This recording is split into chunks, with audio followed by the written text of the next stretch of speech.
अगर इस देश में संविधान ना होता तो आप कहाँ होती, मैं कहाँ होती? क्योंकि 1950 के पहले इस देश में मनुस्मृति का कानून था, यानी ब्राह्मणों ने मनुस्मृति नाम का एक धर्म ग्रंथ लिखा था। जैसे आज संविधान है, संविधान में कानून है, उसी तरह से ब्राह्मणों ने मनुस्मृति में कानून बनाए थे और उस कानून की व्यवस्था उनकी थी। और उनकी व्यवस्था में इस देश में जो हम लोग मूल निवासी हैं, एससी, एसटी और माइनॉरिटीज और समस्त महिलाएं, हमें कोई अधिकार नहीं था, हमें कोई अधिकार नहीं था। अभी जो मैंने 4 वर्ण बताए, इस 4 वर्ण में सबसे नीचे जो वर्ण है वो है शूद्र। और इस शूद्र कौन है? शूद्र लोग कौन है? वर्तमान में संविधान में जो कैटेगरीज है, उस कैटेगरी, कौन सी कैटेगरी उसमें आती है? जो अदर बैकवर्ड कास्ट के जो लोग हैं, जिन्हें संविधान ने ओबीसी कहा है, वो ओबीसी को ब्राह्मणों ने शूद्र घोषित किया। और अब रही बात शेड्यूल कास्ट, शेड्यूल ट्राइब और महिला, हम लोगों का स्थान कहाँ है? हम लोगों का स्थान कहाँ है इस व्यवस्था में? ब्राह्मणों ने जो समाज व्यवस्था बनाई, इस समाज व्यवस्था में शेड्यूल कास्ट जो है वो शूद्र के नीचे है, यानी अति शूद्र है। शेड्यूल ट्राइब कहाँ है? तो शूद्र के नीचे है। आसान भाषा में मैं आपको समझाना चाहूंगी साथियों कि गांव में जो लोग रहते थे वो वर्ण व्यवस्था में आते थे और गांव के बाहर जो लोग रहते थे वो वर्ण व्यवस्था के बाहर थे। आज भी अगर आप लोग देखेंगे, गौर से देखेंगे, तो गांव में जो शेड्यूल कास्ट की बस्तियां हैं वो एक कोने में होती है, यानी पहले वो गांव के बाहर रहा करते थे। और जो शेड्यूल ट्राइब यानी हमारे आदिवासी समाज के जो लोग हैं वो कहाँ रहते थे?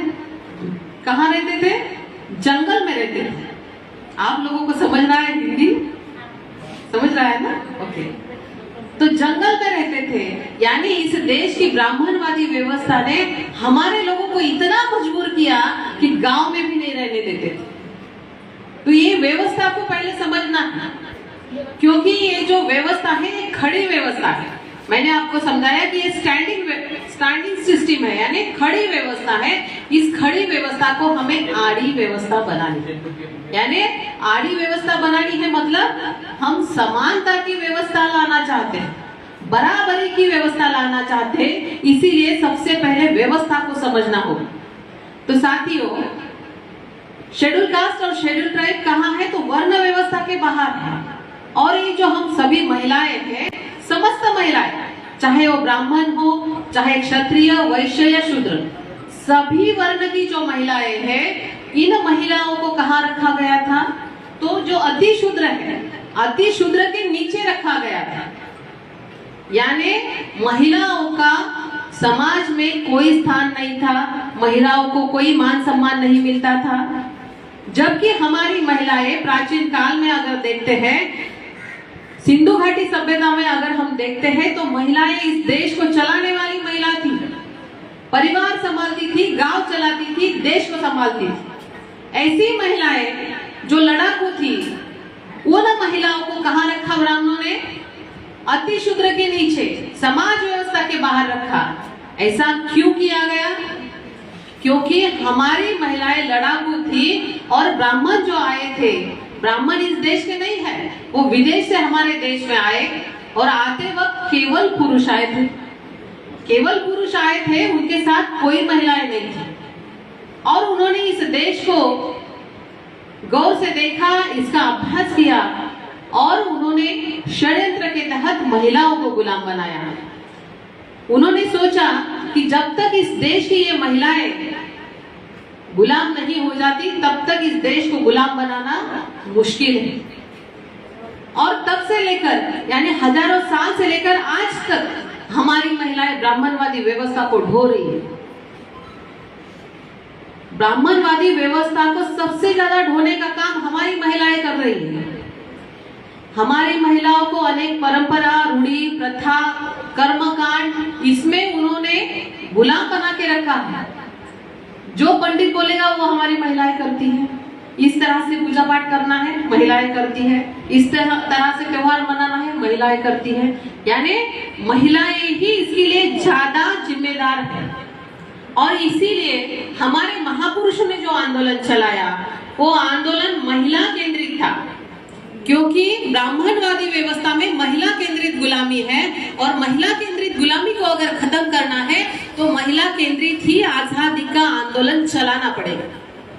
हमारे महापुरुषों का आंदोलन, यहाँ पर आप बहुत सारी पढ़ी लिखी महिलाएं हैं। आप ज्योतिराव फुले जी को जानती है, जिनकी बदौलत आप पढ़ी लिखी है।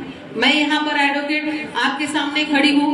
भारत मुक्ति मोर्चा की मैं राष्ट्रीय कार्यकारी अध्यक्ष हूँ। ये किसकी बदौलत है? तो ज्योतिराव फुले जी और सावित्रीबाई फुले का जो आंदोलन चला उनकी बदौलत। डॉक्टर बाबा साहब अम्बेडकर ने जो संविधान लिखा उस संविधान की बदौलत आज मैं आपके पास आई हूँ। नहीं तो इस देश में मनुस्मृति का कानून था, उस कानून में हमें बोलने की आजादी नहीं थी। अगर शूद्र अतिशूद्र अगर बात करते हैं, बोलते हैं, शिक्षा का ग्रहण करते हैं तो क्या कानून था उनके लिए? अगर शिक्षा ग्रहण करते हैं यानी गलती से भी सुन लिया तो उनके कान में गरम शीशा डाल दिया जाता था। अगर उन्होंने कुछ पढ़ लिया तो उनकी जुबान को काट दिया जाता था, आंखें गरम सलाई से फोड़ दी जाती थी। इतने खतरनाक कानून उन्होंने किसके लिए बनाए थे? तो हमारे शूद्र और अतिशूद्र यानी इस देश के मूल निवासी लोगों के लिए बनाए थे। हम लोग इंसान होकर भी इंसान की तरह नहीं जी सकते थे। अगर अतिशूद्र लोगों को घर के बाहर निकलना है तो उसका भी समय निश्चित था।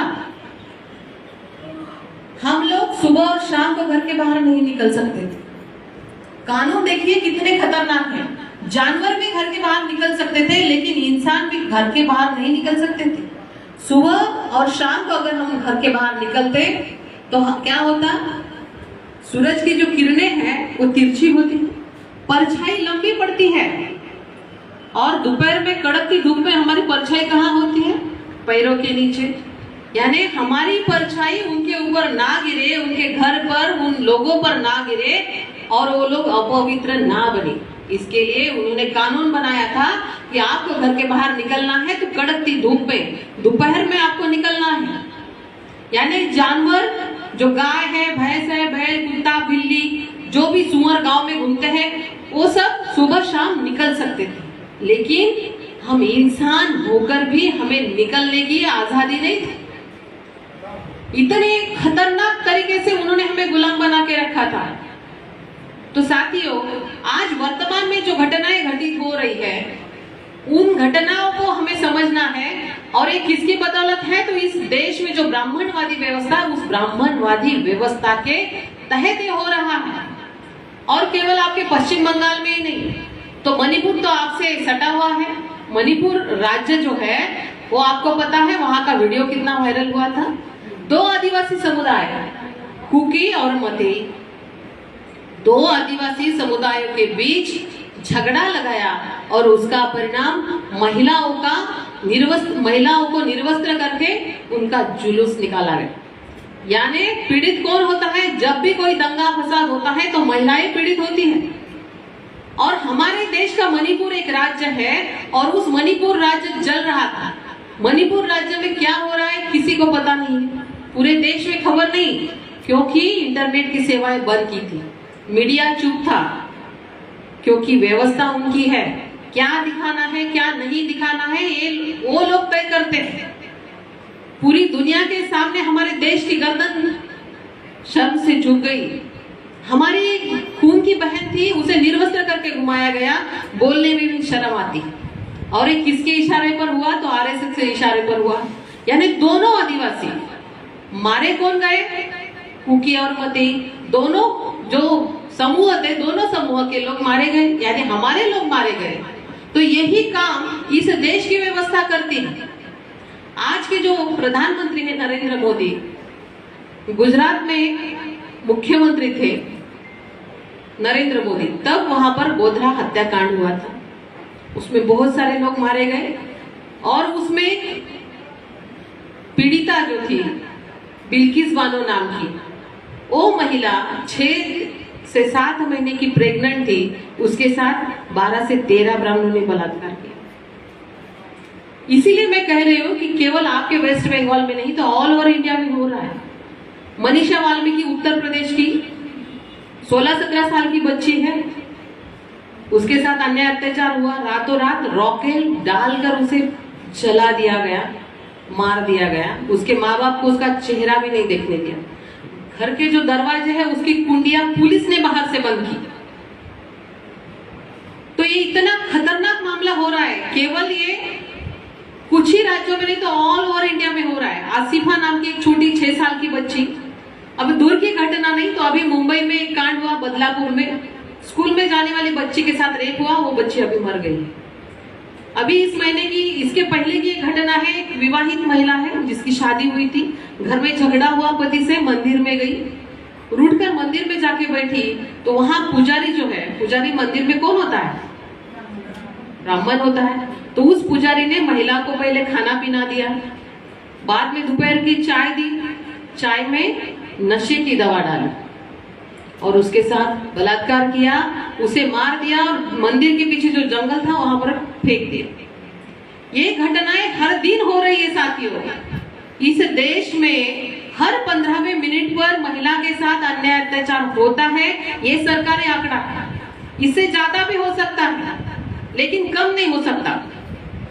तो इस बात को हमें समझना है कि इस देश के हम लोग मूल निवासी हैं और हमारी यहाँ पर जो बेटियां हैं वो सुरक्षित नहीं है। हमारे जो युवा हैं, हमारे जो बेटे हैं, उन्हें रोजगार नहीं है।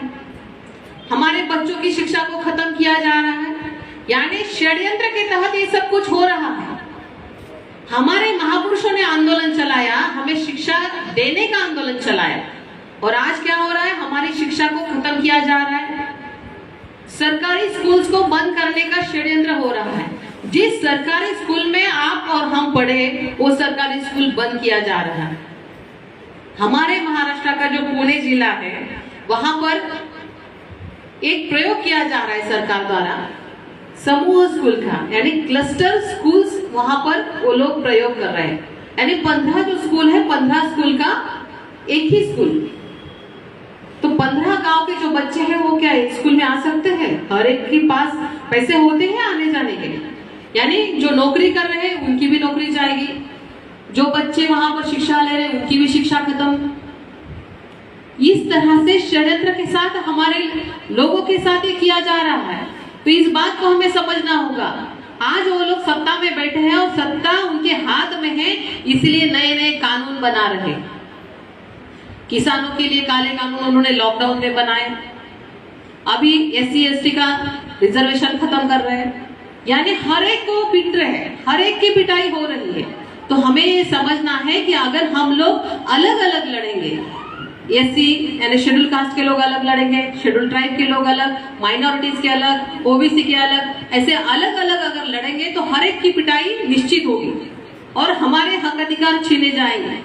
डॉक्टर बाबा साहब आम्बेडकर ने जो हक अधिकार संविधान के माध्यम से दिए, वो संविधान को षड्यंत्र के तहत खत्म किया जा रहा है। हमारे लोग कहते हैं कि संविधान को हाथ लगाएंगे तो हाथ काटेंगे, हाथ लगाएंगे नहीं, वो लोग हाथ ना लगाते हुए संविधान को खत्म कर, यानी इस देश में जो सरकारी क्षेत्र है उस सरकारी क्षेत्र को, यानी गवर्नमेंट सेक्टर्स को वो लोग बंद कर रहे हैं, उसका निजीकरण यानी प्राइवेटाइजेशन हो रहा है। अब प्राइवेट क्षेत्र जो है उसमें हमें रिजर्वेशन नहीं मिलेगा, आपको रिप्रेजेंटेशन करने का मौका नहीं मिलेगा जो संविधान ने दिया है। तो इस तरह से हमारे घर में जो पैसा आ रहा है, हमारे लोगों को संविधान के माध्यम से जो नौकरी मिली, वो नौकरी छीनने का काम इस देश की व्यवस्था कर रही है, इस देश की सरकार कर रही है। तो इसीलिए हम महिलाओं की ज्यादा जिम्मेदारी है कि इस षड्यंत्र को हमें समझना है। हमारे महापुरुषों ने जो आंदोलन चलाया, उस आंदोलन में महिलाओं की भूमिका अहम थी, लेकिन आज वर्तमान में बड़े दुख के साथ कहना पड़ता है कि हमारी महिलाएं आंदोलन से दूर है। महिलाओं को आंदोलन ही नहीं समझ रहा है, महिलाओं को इस बात का पता ही नहीं है, इस बात की खबर ही नहीं है कि हम इस व्यवस्था के गुलाम हैं। साथियों, बार बार गुलाम है कहने का मतलब ये है कि आप लोगों को इस बात का एहसास होना चाहिए कि हम लोग इस व्यवस्था के गुलाम हैं। नहीं तो क्या जरूरत थी मुझे 3000 किलोमीटर से आपके पास आने की। मैं महाराष्ट्र के जिस जिले से आपके पास आई हूँ लगभग 3000 किलोमीटर है, वहां से मैं आपके पास आई हूँ। मेरा परिवार वहां है, उस परिवार को छोड़कर मैं आपके पास आई हूँ। और केवल आज ही नहीं तो मैं लगभग 3 साल से लगातार मैं मेरा समय समाज में दे रही हूँ। 6 से 7 महीने देने का, उससे ज्यादा देने की कोशिश कर रही हूँ, क्योंकि मुझे एहसास है मैं इस व्यवस्था की गुलाम हूँ, मेरा समाज गुलाम है। और इस समाज को अगर आजाद करना है तो पहले एहसास दिलाना होगा कि आप लोग गुलाम हैं। अगर एहसास ही नहीं होगा आप लोग गुलाम हैं तो आप क्या क्रांति करेंगे, क्या व्यवस्था परिवर्तन करेंगे। बाबा साहब अम्बेडकर ने उनके एक स्पीच में कहा था कि गुलाम को गुलामी का एहसास कराओ तब जाकर गुलाम क्रांति करेंगे। यानी क्रांति करनी है तो पहले एहसास दिलाना होगा। हम पढ़े लिखे होकर भी आज आंदोलन से नहीं जुड़ते हैं। जिस हमारे महापुरुषों के आंदोलन की बदौलत हमें साधन संसाधन मिले, जिनकी बदौलत मान सम्मान मिला, वो आंदोलन हमारी महिलाएं भूल चुकी है। जिनके आंदोलन की बदौलत आज हमारे बदन पर कपड़े हैं साथियों, नहीं तो महिलाओं को कमर से ऊपर कपड़े पहनने का भी अधिकार इस व्यवस्था ने नहीं दिया था। ये छोटी छोटी जो महत्वपूर्ण चीजें हैं ये हमें समझनी होगी। बाबा साहब अम्बेडकर ने 1942 में यानी 1942 में नागपुर में एक शेड्यूल कास्ट फेडरेशन का अधिवेशन लिया और उस अधिवेशन में आने वाले लोगों से कहा कि जो जो लोग आएंगे, जो भी पुरुष आएंगे, आपको अकेले नहीं आना है, आपको अकेले नहीं आना है। आपके घर की जो भी महिला है, आपकी माँ है, बहन है, बीवी है, जो भी महिला है, बेटी है, किसी ना किसी महिला को साथ में लेकर आना है। क्या कहा कि महिलाओं को अधिवेशन में लाना है। कौन सा वक्त था? 1942। यानी यातायात के यानी ट्रांसपोर्टेशन के कोई साधन सुविधा नहीं थी। जैसे आप अभी यहाँ इस प्रोग्राम के लिए किसी ना किसी वाहन से आए हो, गाड़ी से आए हो ना, स्टेट ट्रांसपोर्ट की गाड़ी है या आपकी खुद की गाड़ी है, किसी ना किसी साधन से आप यहाँ आए हो। उस वक्त कोई साधन सुविधा नहीं थी, लेकिन उस अधिवेशन में 75,000 यानी 75,000 लोग वहां पर पहुंचे थे, क्योंकि लोगों को एहसास था हम इस व्यवस्था के गुलाम हैं। और उस 75,000 में से 25,000 महिलाएं थी। कितनी थी? 25,000 महिलाएं थी। यानी बाबा साहब ने पुरुषों को कहा कि आपको अकेले नहीं आना है, महिलाओं को साथ में लेकर आना है।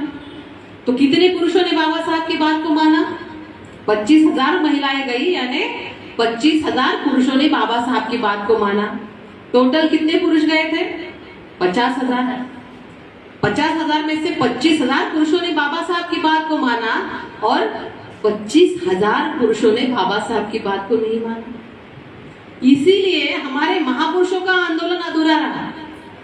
और वर्तमान में माननीय वामन मेश्राम साहब जो है, उन्होंने महिलाओं का राष्ट्रव्यापी संगठन बनाया है और पुरुषों से बार बार कहते हैं कि आपको आपकी घर की महिलाओं को इस आंदोलन में लाना है, इस संगठन में जुड़ना है। बाबा साहब की बात को नहीं माना, इसीलिए आज वर्तमान में हमारे हक अधिकार छीने जा रहे हैं। और वर्तमान में भी हमारे जो साथी हैं, हमारे जो भाई हैं, वो आंदोलन में महिलाओं की क्या भूमिका है इसकी अहमियत को नहीं मान रहे, नहीं समझ रहे हैं। जब तक हमारे जो पुरुष भाई है, हमारे जो साथी हैं, इस आंदोलन को नहीं समझेंगे, महिलाओं का रोल इस आंदोलन में नहीं समझेंगे, तब तक आप लोग आजाद नहीं हो सकते। कितनी भी लड़ाई लड़ो, चैलेंज है आपको, कितनी भी लड़ाई लड़ो, कितना भी पुरुषों का संगठन मजबूत करो, लेकिन महिलाएं जब तक संगठित नहीं होगी, आप लोग आजाद नहीं हो सकते। मेश्राम साहब ने मौका दिया है साथियों, हम महिलाओं को यह अवसर है जैसे बाबा साहब ने दिया था, उस तरह से मेश्राम साहब ने भी हमें अवसर दिया है कि राष्ट्रव्यापी संगठन बनाओ और अपनी समस्या का हल खुद करो। तो राष्ट्रीय मूल निवासी महिला संघ यह कर्मचारी महिलाओं का संगठन है। राष्ट्रीय मूल निवासी महिला संघ में केवल कर्मचारी महिला यानी जो सरकारी नौकरी करती है वो महिलाएं काम कर सकती हैं। और भारत मुक्ति मोर्चा महिला संघ जिसका आज यहाँ प्रोग्राम है, इसमें अनएम्प्लॉयड महिलाएं जो सरकारी नौकरी नहीं करती घरेलू काम करने वाली महिला, छोटा मोटा बिजनेस करने वाली महिला इस संगठन में काम कर सकती है। एक ही उद्देश्य के लिए दो संगठन बनाया, यानी उद्देश्य क्या है? व्यवस्था परिवर्तन, और व्यवस्था परिवर्तन के लिए दो संगठन महिलाओं के राष्ट्रव्यापी संगठन बनाए हैं। और इसमें महिलाओं का अवसर है कि अपना नेतृत्व, अपना प्रतिनिधित्व इसमें दो और अपनी लड़ाई खुद लड़ो, क्योंकि इस देश में जो व्यवस्था है, इस व्यवस्था की महिलाएं दोहरी गुलाम है, डबल गुलाम है। एक इस ब्राह्मणवादी व्यवस्था की और दूसरी पुरुषों की गुलाम। पुरुष भी इस व्यवस्था के गुलाम है, लेकिन सिंगल गुलाम, महिला डबल गुलाम, व्यवस्था की और पुरुषों की। तो सबसे पहले हमें व्यवस्था की गुलामी को खत्म करना है और पुरुषों की गुलामी अपने आप खत्म हो जाएगी। इसका दूसरा अर्थ ऐसा नहीं है कि घर जाकर पुरुषों से लड़ाई करो कि हम आपके गुलाम हैं तो हमें आजादी चाहिए, घर जाकर पति से ही झगड़ा करो। ऐसा नहीं है साथियों। हम लोग कैसी आजादी चाहते हैं? हम लोग बराबरी की, समानता की, स्वातंत्र्य, समता, बंधुता और न्याय पर आधारित व्यवस्था का निर्माण करना चाहते हैं। इस तरह की व्यवस्था हम लोग चाहते हैं। महिलाओं का जैसे बहुजन समाज की महिलाओं का राष्ट्रव्यापी संगठन है, उस तरह से ब्राह्मणवादी महिलाओं के भी बहुत सारे संगठन हैं। तनिष्क है, सखी मंच है, दुर्गा वाहिनी, बहुत सारी महिलाओं के संगठन हैं। वो महिलाओं की गुलामी को मजबूत करने का काम कर रहे हैं और हम लोग महिलाओं की गुलामी को खत्म करने का काम करना चाहते हैं। तो साथियों, महिलाओं की गुलामी को खत्म करने के लिए पहले हमें इस व्यवस्था को समझना होगा, ना कि पुरुषों से लड़ाई करनी है। घर जाकर पुरुषों से झगड़ा नहीं करना है, नहीं तो कहेंगे वो एडवोकेट मैडम आई थी, उन्होंने कहा कि हमें आजाद होना है तो पहले आपसे ही गुलामी से आजाद होते हैं। हमारे जो साथी हैं वो पहल कर रहे हैं ज्योतिराव फुले जी का आंदोलन, उन्हें पता है और ज्योतिराव फुले जी की तरह उसकी भूमिका में वो है और ज्योतिराव फुले जी की तरह महिलाओं का साथ सहयोग लेना चाहते हैं। इसीलिए आज इतनी बड़ी संख्या में आप लोग यहाँ पर आए। तो पहले आंदोलन को समझना है और इस आंदोलन को समझते हुए व्यवस्था का आकलन हमें करना है और हमारी गुलामी को हमें खत्म करना है, क्योंकि इस देश में जो गुलामी है वो हमारी महिलाओं को समझना होगा। जब तक ये नहीं समझेंगे तब तक हम लोग आजाद नहीं हो सकते। क्योंकि महिलाएं जो है, हमारे जो बच्चे हैं, बच्चे ज्यादातर किसके साथ रहते हैं? छोटे छोटे जो बच्चे हैं घर में पुरुष के साथ रहते हैं कि माँ के साथ रहते हैं? माँ के साथ रहते हैं, क्योंकि ये निसर्गतः है कि बच्चों को माँ से ज्यादा लगाव होता है। और माँ ही जो है, मैंने कहा कि महिलाएं ढो रही है, इसका मतलब क्या है कि महिलाएं संस्कार कर रही है। जो आने वाली पीढ़ी है उसके संस्कार महिलाएं कर रही है। क्या बुरा है, क्या गलत है, क्या सही है ना? कौन कहता है? माँ ही कहती है। जैसे देखिए, अगर बड़ा होकर एक आधा बच्चा बिगड़ गया, लड़की हो या लड़का हो, शिक्षा छोड़ दी और नशा कर रहा है, तो समाज के जो लोग हैं वो क्या कहते हैं? माँ के लाड़ प्यार ने बिगाड़ दिया कि बाप के लाड़ प्यार ने बिगाड़ दिया? माँ के लाड़ प्यार ने बिगाड़ दिया कहते हैं ना। यानी समाज महिलाओं को सबसे ज्यादा जिम्मेदार मान रहा है, महिलाओं को जिम्मेदार मान रहा है कि महिलाएं ही इसके लिए जिम्मेदार हैं, क्योंकि सबसे ज्यादा संस्कार करने का काम महिलाएं करती हैं। तो हमारी जिम्मेदारी को हमें खुद समझना होगा कि हमारी जिम्मेदारी समाज में कितनी बड़ी है।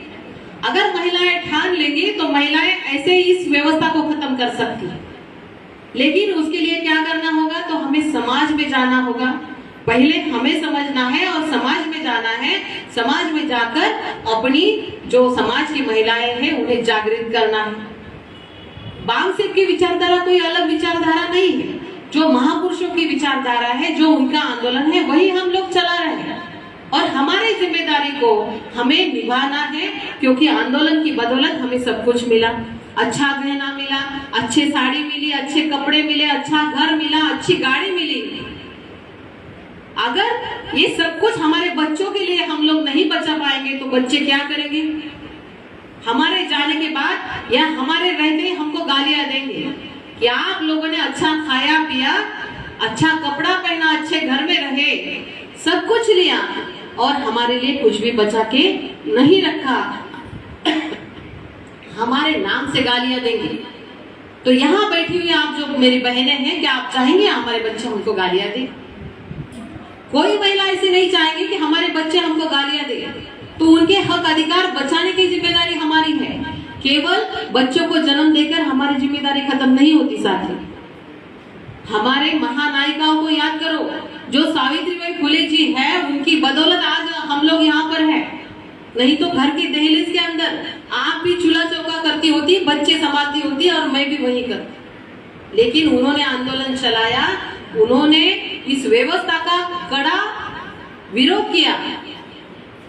सावित्रीबाई फुले का इतिहास आप सब लोगों को पता है। सावित्रीबाई फुले जब स्कूल में जाती थी तो उनके ऊपर कीचड़ फेंका जाता था, गोबर फेंका जाता था। इतना ही नहीं तो उनको बहुत सताया गया, उनको बदनाम करने का भी षड्यंत्र किया गया था, लेकिन वो डटी रही, डरी नहीं। इसका परिणाम आज समस्त महिला वर्ग इस देश में शिक्षित है। देश की राष्ट्रपति द्रौपदी मुर्मू महिला है, अंतरिक्ष में जाने वाली भी हमारी महिलाएं हैं। तो इस बात को हमें समझना है कि महिलाओं की इतनी ऊंची जो उन्नति है, वो इसका कारण हमारे महापुरुषों का आंदोलन है। और इस आंदोलन को अगर हम लोग नहीं चलाएंगे तो आने वाली जो पीढ़ियां हैं आपको गालियां देंगे। हमारी माता रमाई जो है, डॉक्टर बाबा साहब अम्बेडकर की जो पत्नी है, माता रमाई, कभी उन्होंने अच्छी साड़ी नहीं पहनी, मिली नहीं। डॉक्टर बाबा साहब अम्बेडकर विदेश में पढ़ते थे, तो उन्हें साथ सहयोग करने के लिए विदेश में बाबा साहब पढ़ाई के लिए गए, तो उन्हें पैसों की कमी ना हो, उन्हें साधन संसाधन की कमी ना हो, इसलिए रमाबाई ने क्या किया, गोबर के उपले बनाकर उसे बेचे। मुंबई में रहते थे, वहां पर उन्होंने गोबर के उपले बनाकर बेचे और उस पैसे की मनी ऑर्डर बाबा साहब को की। एक बार नहीं तो बाबा साहब को आर्थिक सहयोग करती थी। और कभी अच्छा साड़ी नहीं थी, बच्चों की दवा नहीं थी। 4 बच्चे उस माता के बिना दवाई के मर गए। सोचिए, हमारा बच्चा खेलते हुए अगर थोड़ा कहीं गिर गया तो कितना दर्द होता है, उसे चोट लगी तो दर्द होता है ना, क्योंकि हम लोग महिला है, माँ है। तो हमारी महिलाओं को माँ की भूमिका में जाकर समाज का दर्द समझना होगा। रमाबाई ने अच्छी साड़ी नहीं पहनी, जब बाबा साहब विदेश से आए थे, उनका सत्कार था, तो रमाबाई को देखना था कि मेरे बाबा साहब विदेश से आए, लोग इतना समाज उनका सत्कार कर रहा है, मुझे भी देखना है। लेकिन जाने के लिए वहां इतने सारे लोग आएंगे और मुझे फटी साड़ी में देखेंगे तो मेरे बाबा साहब की इज्जत कभी कम ना, तो मैं कैसे जाऊं? तो रमाबाई ने देखा कि घर में बाबा साहब की 2 पगड़ियां पड़ी थी। जो महाराष्ट्र के छत्रपति शाहू महाराज है, जिन्होंने सबसे पहले आरक्षण कोल्हापुर संस्थान में दिया, वहां के महाराजा ने डॉक्टर बाबा साहब अम्बेडकर का सत्कार किया था। वो पगड़ियां थी, वो 2 पगड़ियों को सीलकर उन्होंने उसकी साड़ी बनाई और उस साड़ी को लपेटा और बाबा साहब का सत्कार देखने के लिए गई। कितना योगदान है, कितना बलिदान। एक साड़ी में नहीं थी, बैरिस्टर की पत्नी थी। अगर बाबा साहब चाहते तो लाखों करोड़ों रुपए कमा सकते थे, लेकिन उन्होंने समाज की इतनी बड़ी कमाई करके रखी कि मेरा समाज जो आज फटा फूटा है, वो समाज प्रगति करेगा, समाज मान सम्मान के साथ जिंदगी काटेगा। इसलिए उन्होंने अपना सब कुछ त्याग दिया। 4 बच्चे बिना दवाई पानी के गए। सोचिए कितनी पीड़ा हुई होगी उस माता पिता को। और हम लोग क्या कर रहे हैं?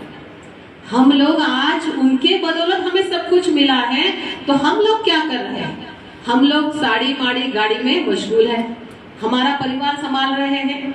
जानवर भी एक समय तक अपने बच्चों को पालता पोसता है, जन्म देता है, पालता पोसता है और छोड़ देता है। लेकिन हम लोग इंसान होकर भी हमारे बुद्धि का प्रयोग नहीं कर रहे, क्योंकि हमारे